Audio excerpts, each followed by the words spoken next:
Assalamualaikum warahmatullahi wabarakatuh. Perkenalkan, nama saya Nur Haryanti. Dalam video saya hari ini, saya akan membahas terkait komunikasi efektif. Jadi, apa itu komunikasi efektif? Mari kita bahas. Komunikasi efektif adalah proses di mana pesan yang kita sampaikan dapat diterima dengan baik dan dipahami dengan tepat oleh orang lain, sehingga tujuan komunikasi itu bisa tercapai. Nah, dengan komunikasi efektif ini, kita bisa meminimalisir kesalahpahaman, memperkuat hubungan, dan meningkatkan kerjasama. Ada beberapa elemen penting dalam komunikasi efektif, di antaranya yang pertama adalah pengirim pesan itu harus bisa mengungkapkan ide dengan jelas, yaitu menggunakan bahasa yang mudah dipahami dengan memakai kata-kata sederhana dan kalimat yang dipahami oleh banyak orang. Yang kedua adalah pesan yang disampaikan itu harus sederhana dan mudah dimengerti. Maksudnya adalah pesan yang dibuat dengan kata-kata yang mudah dipahami tanpa menggunakan bahasa yang rumit atau sulit.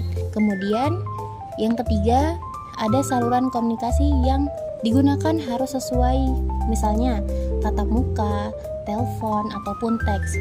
Kemudian yang ketiga, penerima pesan itu harus aktif mendengarkan dan memahami.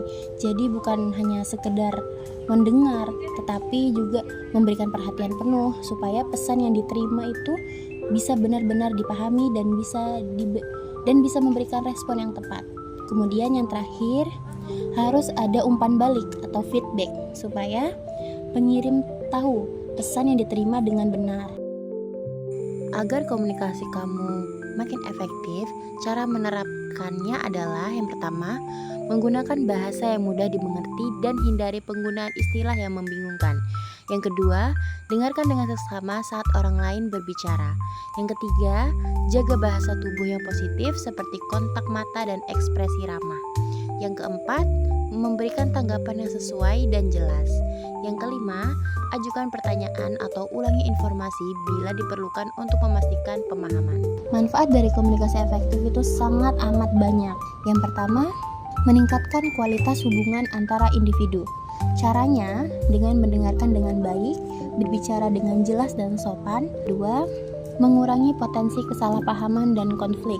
Kemudian yang ketiga, ada mempercepat penyelesaian masalah, seperti dengan perhatian penuh, berbicara dengan jelas dan langsung ke inti masalahnya. Kemudian yang terakhir ada mendorong kerjasama yang efektif dan produktif. Komunikasi juga memiliki beberapa prinsip ya. Prinsip yang pertama ada kejelasan dan ketetapan pesan. Pesan yang disampaikan dengan bahasa yang jelas, sederhana, dan langsung pada pokok permasalahannya. Hindari penggunaan istilah atau kalimat yang berbelit-belit agar tidak menimbulkan kebingungan.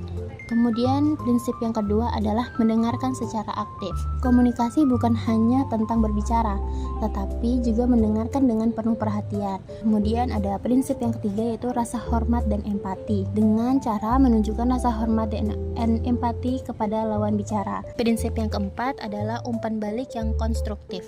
Umpan balik atau feedback harus diberikan secara jelas dan membangun. Dengan umpan balik ini, pengirim ataupun penerima bisa memastikan bahwa pesan yang diterima itu bisa dipahami dengan benar. Yang bisa kita ambil dari pembelajaran di atas bahwa berlatihlah komunikasi efektif secara rutin agar komunikasi itu bisa berjalan dengan lancar dan tujuan bersama bisa dapat tercapai. Komunikasi yang baik itu merupakan kunci dalam membangun hubungan yang harmonis di berbagai aspek kehidupan. Demikian video saya kali ini, semoga informasi yang saya sampaikan bisa bermanfaat untuk teman-teman. Terima kasih atas perhatiannya dan sampai bertemu di video berikutnya. Wassalamualaikum warahmatullahi wabarakatuh.